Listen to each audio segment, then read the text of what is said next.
atau OJK mengeluarkan beberapa peraturan baru terkait dengan platform pinjaman online atau pinjol fintech peer-to-peer lending. Regulasi tersebut seiring dengan menjamurnya keberadaan pinjol sehingga perlu aturan untuk melindungi konsumen. Aturan itu tersebut dalam Surat Edaran Otoritas Jasa Keuangan atau OJK nomor 19 tahun 2023 tentang penyelenggaraan layanan pendanaan bersama berbasis teknologi informasi. Adapun aturan terbaru OJK untuk bisnis pinjol yang berlaku mulai 2024 diantaranya adalah penurunan bunga dan biaya lain dari 0,4% per hari menjadi 0,3 sampai 0,1% per hari. Denda keterlambatan yang turun dari 0,1% menjadi 0,067% per hari. Selain itu, aturan baru ini juga mengatur debitur nantinya hanya boleh meminjam maksimal di 3 pinjol. Dari sisi penagihan hanya boleh dilakukan hingga jam 8 malam. Aturan ini juga memperketat aturan penagihan, diantaranya penyelenggara dilarang menggunakan ancaman, bentuk intimidasi, dan hal-hal negatif lainnya termasuk unsur SARA dalam proses penagihan. Penyelenggara P2P lending wajib memberikan fasilitas mitigasi risiko, termasuk bekerja sama dengan perusahaan asuransi. Nah, gimana kira-kira coba buat teman-teman semuanya? Aduh, jadi belepotan saya ngomongnya. Gimana kira-kira coba-coba gitu ya. Gimana menurut Anda tadi video yang sudah saya tayangkan? Itu sudah real loh, bahwasanya memang benar. Semua aturan yang tertuang dalam COJK nomor 19 itu harus ditaati per Januari 2024. Ya, dimulainya itu sebenarnya dari 1 Januari 2024. Itu sesuai dari aturan OJK. Maka dari itu, semua hutang yang ada di pinjol, yang saat ini sudah galbay, sudah telat bayar, sudah tidak mampu bayar, itu lunas. Ya, apa-apa aja aturan tadi yang dibilangnya. Pertama, saya sampaikan buat teman-teman. Pertama, soal penerapan bunga. Pinjol legal tidak boleh menerapkan bunga lebih dari 0,3%. Ya, mulai dari 0,1 sampai 0,3%. Walaupun di lapangan kita selalu mendapatkan penyimpangan-penyimpangan yang terjadi. Ya, kadang prakteknya tidak sesuai dengan yang kita harapkan. Kita berharap 0,3% atau 0,1%, tetapi yang diterapkan 0,8%. Ya, mereka berdalih ini masih pinjaman di tahun 2023. Itu kebanyakan kan, tapi nggak ada masalah. Yang penting kita sudah tahu dengan aturannya akan ditetapkan 1 Januari 2024. Ya, jadi teman-teman jangan sampai ada yang keliru. Jangan sampai ada yang salah kaprah memberikan bunga yang sangat besar kepada pinjol.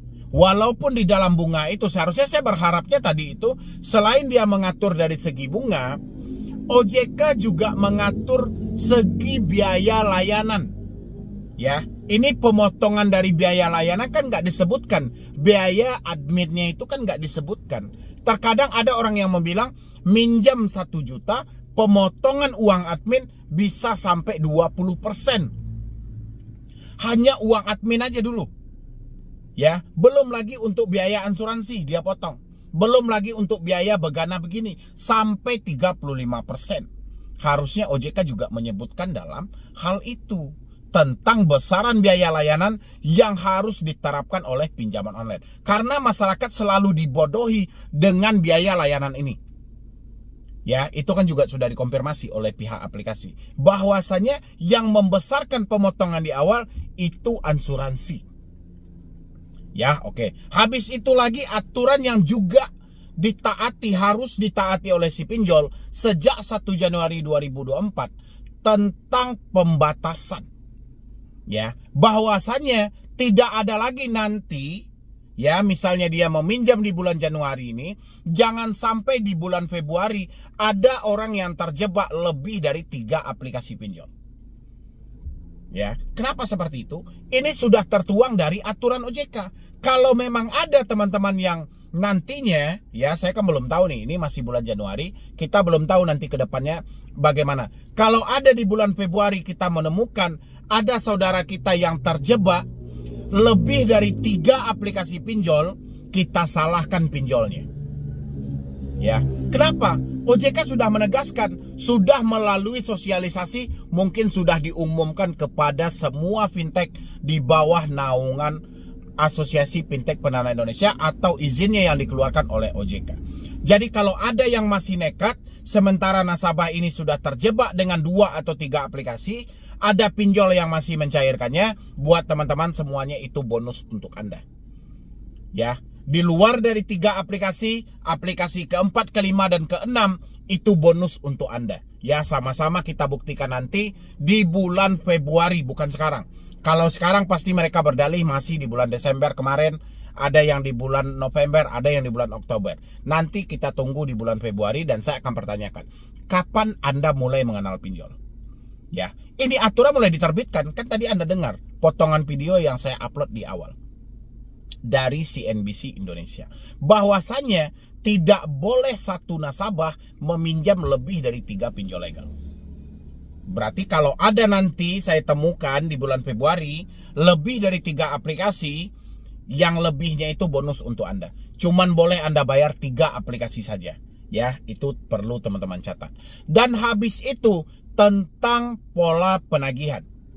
Pinjol cuman boleh melakukan penagihan sampai jam 8 malam. Tidak boleh melebihi itu.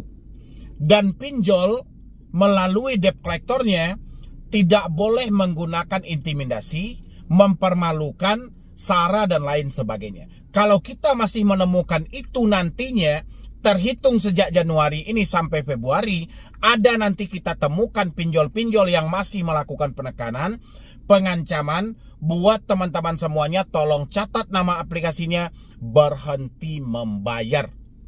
Ya, itu sudah tertuang loh dalam COJK nomor 19 2023. Makanya saya ambil judulnya, semua hutang-hutang Anda pasti lunas. Yang galbay, yang jatuh tempo, yang tidak mampu bayar lagi. Kenapa? Poin terakhirnya adalah pihak pinjol wajib menjalin kerjasama dengan asuransi. Ya, ini untuk minimalisirkan tentang gagal bayar. Ya, jadi kalau masih ada besoknya pinjol yang mengaku mengalami kerugian tingkat TWP 90, lebih dari itu berarti pinjol yang salah, bukan nasabahnya yang salah. Karena si OJK telah menyampaikan pinjol wajib bekerja sama dengan asuransi untuk mengatasi tingkat gagal bayar. Makanya saya bilangin buat teman-teman semuanya, yang telat bayar hari ini tolong jangan gali lubang tutup lubang. Ya, ini dipahami buat teman-teman semuanya dimanapun Anda berada, terutama Anda sudah masuk ke YouTube Solusi Hutang MB.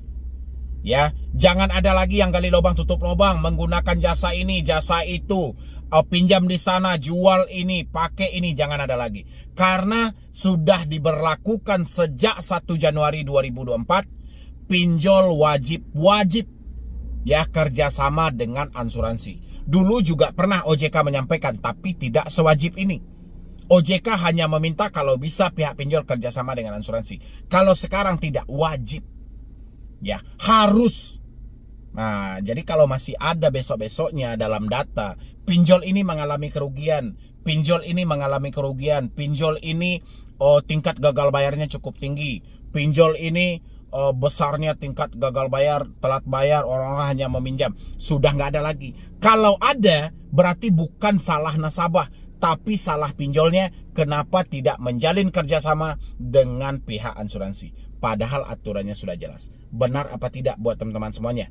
Ya, sebelum saya akhiri ini semuanya, saya ucapkan buat Anda, selamat hutang Anda telah lunas. Yang telat bayar, yang jatuh tempo, yang galbay, ya, hutang Anda sudah lunas. Sudah wajib pinjol menggunakan asuransi. Ya, itu sudah tertuang dalam COJK nomor 19 2023. Ya, jadi saya harap buat kedepannya tidak ada teman-teman yang mengakhiri hidup, yang nekat kabur dari rumah, bercerai dengan suami atau istrinya, tidak ada lagi ya. Tolong ini dimaksimalkan dan catat aturan terbaru dari OJK ini, dan bantu juga saya untuk share sebanyak-banyaknya video ini kepada orang yang membutuhkan, karena saya tahu di luar sana pasti masih banyak orang yang kebingungan menghadapi situasi telat bayar dan tidak mampu bayar di pinjol legal resmi OJK. Ya, jadi sekian dulu dari saya, Medi Broni. Wassalam.